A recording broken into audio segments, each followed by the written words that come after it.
What if I told you that the secret to truly mastering a skill, whether that's, a martial art or meditation or even complex body work, what if it has absolutely nothing to do with learning more techniques? Right. Like, what if the real secret is willingly subjecting yourself to hundreds, maybe thousands of hours of just mind-numbingly boring, repetitive practice? The kind where, from the outside, it looks like absolutely nothing is happening. It's totally wild to think about. I mean, it flies in the face of literally everything we are taught about productivity today. Yeah, Because exactly. we're just wired to crave efficiency. Right. We want the shortcut. We want the life hack, the immediate return on our time investment. No, always. But true autonomy in a profound skill, it demands the exact opposite of a shortcut. It demands this almost irrational commitment to the mundane. Okay, let's unpack this because today we're doing a deep dive into a concept called the hidden structure of boring initial investment, and we've got some phenomenal source text for this one. We really do.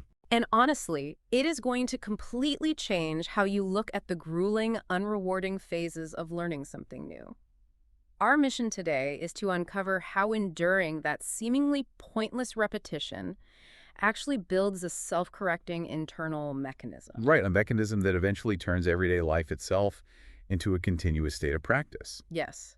But to get there, it requires tossing out basically every modern assumption we have about self-improvement. That is the perfect place to start, actually, because this deep dive is fundamentally about moving away from that quip-tip mentality. Right. When we look at deep mastery, the goal isn't to just accumulate a massive database of moves or facts. The goal is to build an internal feedback loop. Right. A loop that just runs on its own. Exactly. A mechanism that becomes so highly tuned that the presence of a teacher eventually becomes completely unnecessary. We're really tracing that very specific and honestly often painful transition a student makes. Yeah, going from needing constant external validation to relying entirely on their own internal compass. So for you listening, think about the last time you picked up a guitar, or maybe tried to sit quietly and meditate, or started a new language app. You probably quit after a couple of weeks, right? Oh, everybody does. We all do, usually because we hit a wall where we aren't seeing obvious progress. Right, the dopamine wears off. Exactly. But to understand why that initial investment feels so agonizingly boring, we have to look at what is actually being taught in these deep traditions. Because it isn't learning in the traditional academic sense. No, not at all.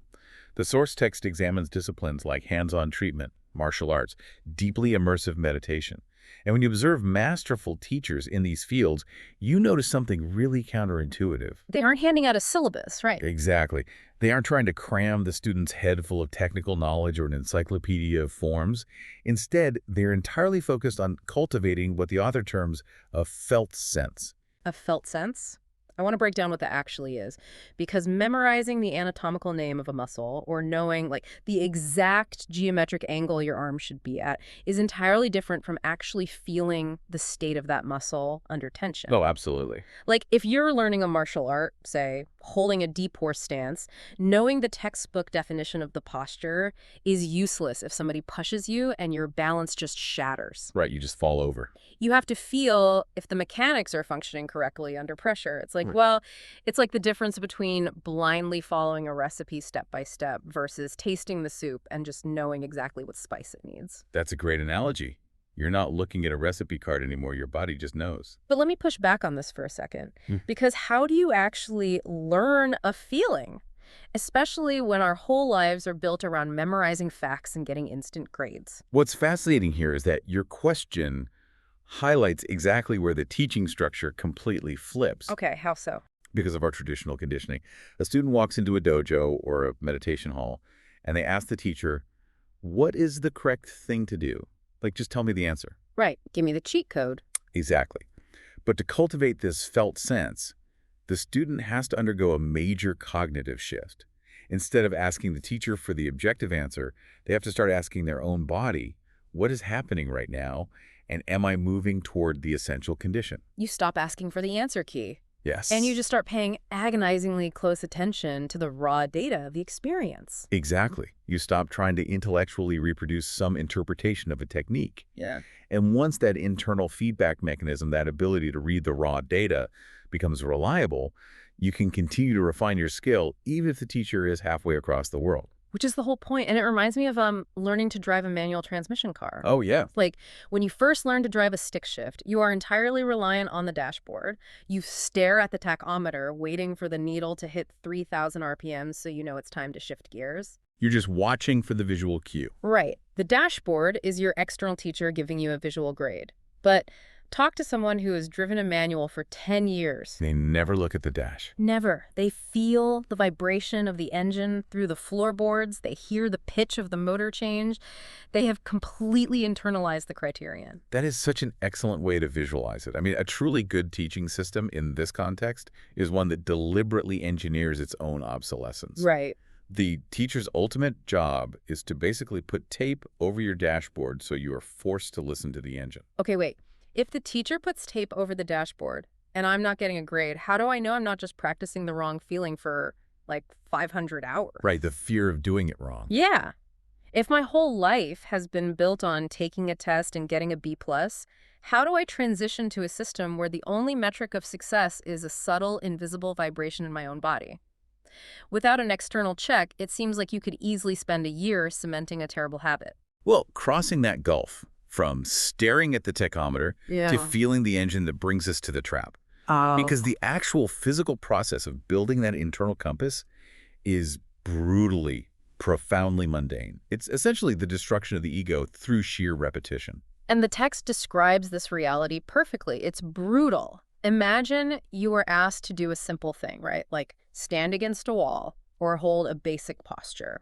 You are told to try and feel a subtle difference in your lower back. Yeah. So you do it. You feel absolutely nothing. You do it again. Still nothing. Just nothing. Maybe on the 80th try, you feel a slight tension, so you repeat it again. From the outside, you look like a statue. There is no visible progress, no dopamine hit, no high-score screen, no applause. It's just awful. It is. And this introduces the core economic problem of the process, which the text brilliantly calls the irrational initial investment. The irrational initial investment. I love that term. Right, because when you begin, there is no syllabus telling you when the payoff occurs. Will it take 100 hours of standing against this wall? 500 hours. 5,000 hours. Yeah, right. Nobody knows. It varies wildly for every single person. You are required to invest a massive, unknown quantity of time before you can even properly understand what the future return looks like. Which makes it completely impossible to plug into a rational cost-benefit analysis. In modern finance, or just modern life, you want an ROI projection. Exactly. If someone said, hey, stand against this wall for exactly 1,000 hours and you will get $1 million, people would do it. Oh, definitely. Because the terms are fixed. The reward is comprehensible. But this practice is effectively saying, stand against this wall for an indeterminate amount of time, and eventually you might experience a subtle internal shift that your current brain lacks the capacity to even imagine. And the rational mind rejects that deal every single time. Every time. And that brings us to the structural reason people actually quit. Because it is incredibly tempting to moralize quitting. Oh, yeah. Like, oh, they just don't have enough discipline. Exactly. To say people drop out because they're lazy or they don't have willpower. But the source text suggests something much more profound. It points to a structural problem called having spare capacity. Spare capacity. Wait, so having options is actually a curse. Yes. When practice becomes unbearably boring and doesn't immediately make sense, what do? We pivot. We find an easier way. Because we have alternatives. We download a different app. We watch a different YouTube tutorial on a faster method. We buy a new book. We have enough room, enough spare capacity in our lives to just easily abandon the discomfort and jump back onto our old trajectory. We can afford to bail.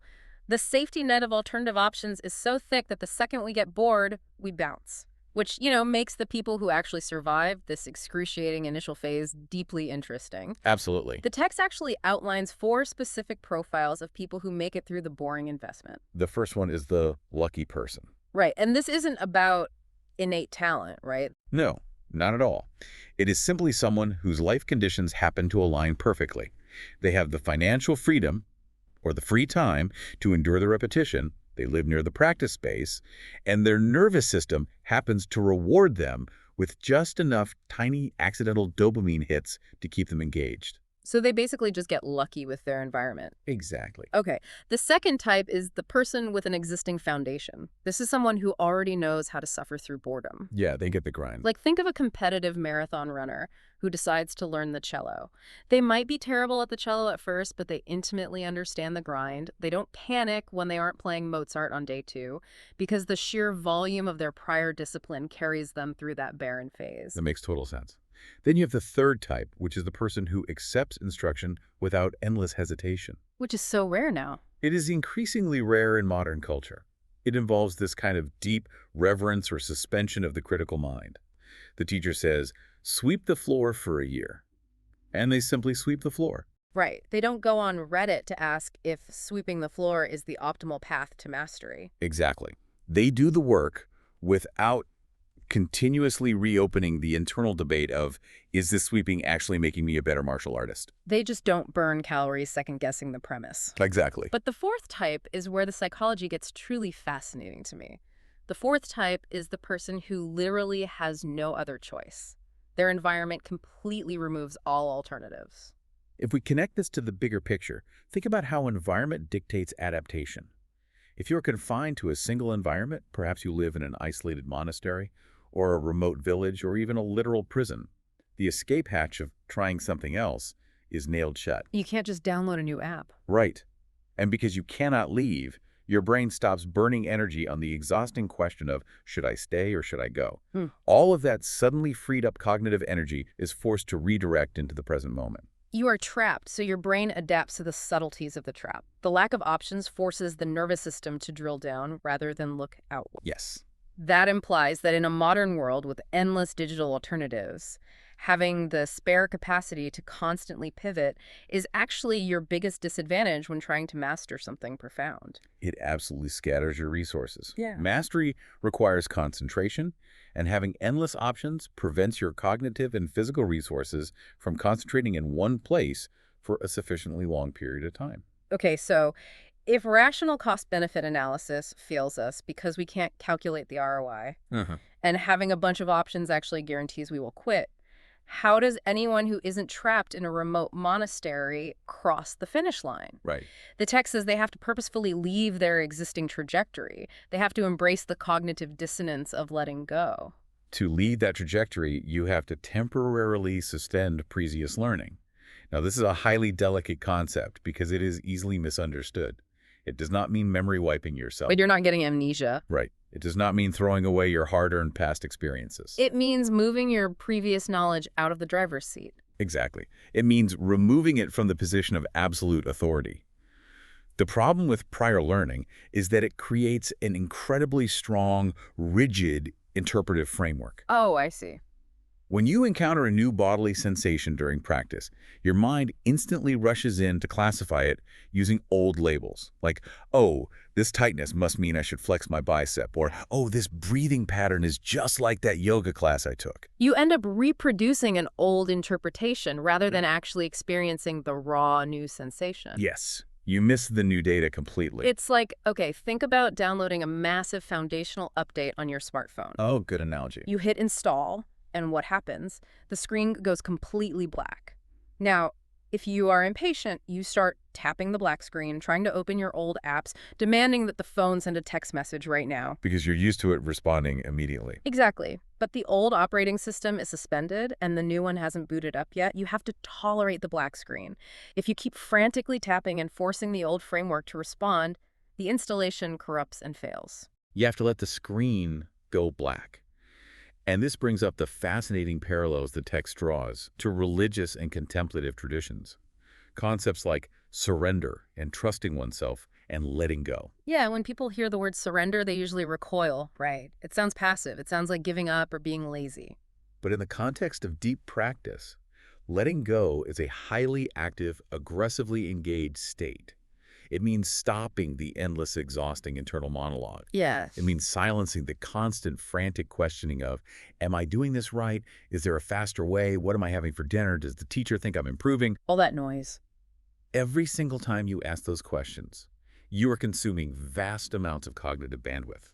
Active surrender means freeing up those resources so you can dedicate 100% of your bandwidth entirely to sensing the physical reality of the practice. You are literally shutting down the background apps to save battery for the main processor. Precisely. And the text outlines this beautiful progression of how this surrender evolves. You don't blindly surrender forever. It's a temporary bridge. Okay, so how does it progress? Well, it begins with trust in a person, the teacher. Yeah. Then, as you practice, it evolves into trust in the method. Right. Then it transitions into direct bodily recognition, where you start feeling the engine instead of looking at the tachometer. Yeah. Then it becomes trust in your own internal feedback.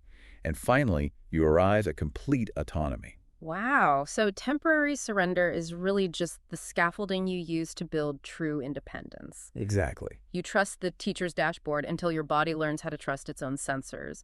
And the reward for enduring this black screen phase isn't something you can plan out on a calendar. No, it's in linear. You don't cross off day 100 and suddenly a trumpet sounds declaring you a master. Yeah. It happens in the sudden, almost confusing, wait, what moment? It is the wait, something is different moment. Yes. You'll be doing the exact same boring repetition you've done 1,000 times, but suddenly an automatic correction happens in your posture. Right, without you even thinking about it. Yeah, exactly. You realize a physical distinction that used to be completely invisible to you is suddenly glaringly obvious.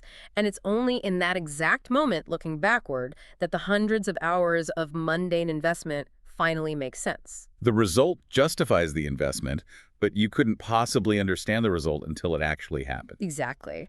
Which brings us to the ultimate payoff. If a student survives the boring initial investment, if they manage to actively surrender and overcome the trap of their own spare capacity, what makes all of this agonizing work worthwhile? The payoff is the complete collapse of the boundary between practice and ordinary life. The author of the source text uses their own journey as an example, mentioning roughly 2,000 hours of concentrated repetition.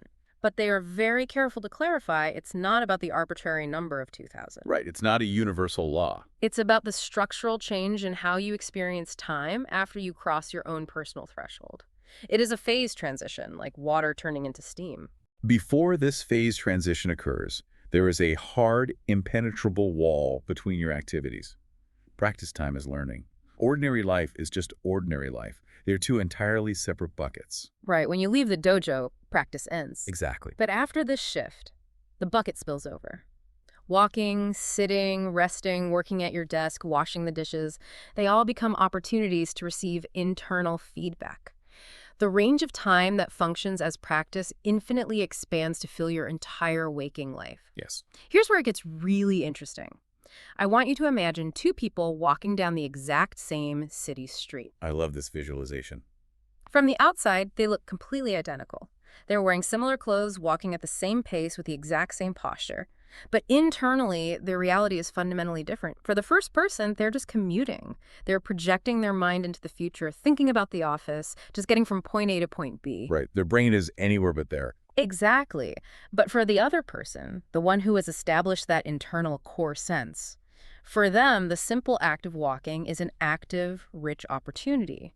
They are constantly detecting microscopic bodily deviations, a slight tension in the hip, a heavy heel strike, and they are automatically adjusting them through a continuous subconscious feedback loop. It's incredible. Externally, they are just walking to work.